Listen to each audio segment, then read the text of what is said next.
Hi, I'm Mary, and this is another magical math moment. In this video, we are going to be looking at dividing radicals. This is part 4 of simplifying radicals for Algebra 1. If you've not yet watched the others, make sure you definitely go watch these in order. Otherwise, you're going to be really confused as to what the heck is going on here. So we are going to jump right in. We are looking at 1 divided by the square root of 3. Now, we cannot leave radicals in the denominator of fractions. That is bad math etiquette, and we just cannot do it. It's not simplified. So we're going to apply the idea that anything times 1 is itself. For example, 2 times 1 is still 2. So if I multiply this by a form of 1, how about rad 3 over rad 3? Because again, anything over itself is 1, right? Then we're just going to multiply across. 1 times rad 3 is rad 3. And along the bottom here, rad 3 times rad 3 is rad 9. Now, the temptation is to reduce here, okay? But don't do that, because then you're going to end up exactly where you started, and you'll feel really goofy. So here we go. Square root of 3 is hanging around up top. On the bottom, the square root of 9 is 3. So this is just rad 3 over 3. Ta-da! Now you could get a little bit fancy if you wanted to, and you could say this is the same as 1 rad 3 over 3, which then could turn into 1/3 times the square root of 3. This will be something you want to think about when you get to Algebra 2. But for now, rad 3 over 3, all is good in Algebra 1. Okay. Next, we have 20 divided by the square root of 5. So it's tempting to look at the 20 over 5 and say, oh, it's 4. No, 20 is not in a radical, 5 is. So I have to rationalize. So I'm going to multiply by this rad 5 over itself. Multiply across, I get 20 rad 5. On the bottom, rad 5 times rad 5 is rad 25. Okay. Now I've got 20 rad 5 over 5, because the square root of 25 is 5. There's a lot of 5s in this problem. Now, if I've got numbers on the outside of radicals, I can simplify them. So 20 divided by 5 is in fact 4. So this becomes 4 rad 5. Notice how we couldn't do that in the beginning because 20 is not in a radical, 5 was. At this point, I want to show you kind of a little shortcut before we get into the last one. You may be noticing here that when you have something in a radical times itself, what ends up happening is that it simplifies into whatever number's inside the radicand. So that is a property of exponents. If I have rad 3 times rad 3, that's essentially rad 3 squared. The square root and the square are inverse operations, and they essentially cancel out. So this is going to give you 3. Very similar here with rad 5 times rad 5, simplifying into just 5. This is rad 5 squared, which is 5. So that's a nice little shortcut to save you some time. And that's important when you're taking things like standardized tests. All right, next we're going to look at 9 over 91. That's disgusting, first of all.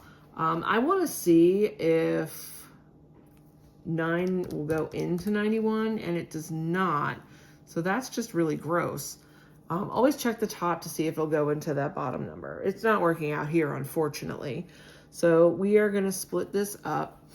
Now what I can do here, because 9's a perfect square, we can split this up and make that a 3 on top. So we can kind of do that now or later. I'm just going to do it now. 91 is prime, so we're just going to multiply by rad 91 over itself. So I'm going to end up with 3 rad 91 over 91. Ew. That's terrible, and I'm sorry that we had to endure that. So next we have to talk about what to do with cube roots. And I don't have any written, so we're going to make some up as we go. All right, here we are. So what if you have something like 2 over the cube root of 25? All right. When I'm looking at 25, that's the same thing as 5 times 5. Cube root requires 3 of the same thing. I currently have 2 5s. I need 1 more. So I'm going to multiply by the cube root of 5 over itself. Let's look at the bottom first. This is going to give us the cube root of 25 times 5, or the cube root of 125. We know that is 5. On the top, we're going to multiply across, so 2 cube root of 5 on the top. Ooh, 2 cube root of 5. And then there's nothing more I can do. Okay? Let's try another one. Let's see. I'm trying to remember my perfect cubes. I'm not always the best at those. So what if I have something like 3 over the cube root of 18? Okay, so that's a little bit tricky, right? Let's see. 18 is like 9 times 2. 9 is 3 times 3, and then this is a 2. So this one's going to be really sneaky, so get ready for it. Cube roots, get them ready. I'm going to deal with the 3's first. I already have 2. I need a third, so I have to have another 3 in here. I have 1, 2. I'm looking for groups of 3, so I need to multiply by the missing other 2. What I do on the bottom, I do to the top. All right, let's go across on the top here. So I have 3 times the cube root. 4 times 3 is 12. And then down here, this is going to be the cube root of 3 times 3 times 3. That's 27, right? 2 times 2 times 2 is 8. I can then break that apart. And you might be looking at this and you might go right to 3 times 2 on the bottom. Totally up to you. This is going to give us 3 times 2.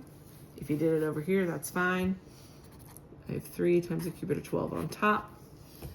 Now you could do this a couple ways. You might see the 3 over 3 and say, oh, they cancel. You could multiply that 6 and then reduce. Either way it works. But you are left with the cube root of 12 over 2. And that's pretty gross. So hopefully that wasn't horrible for you. Don't be tempted to reduce this, okay? This isn't a radical, that's not. So you just have to be careful there. So that, my friends, is rationalizing denominators. You will need that skill in geometry, so learn it now, so that way when you see it again, you're not completely freaked out by it. I hope this video has been helpful for you. Please share with a classmate, like and subscribe, and I will see you next time. Bye.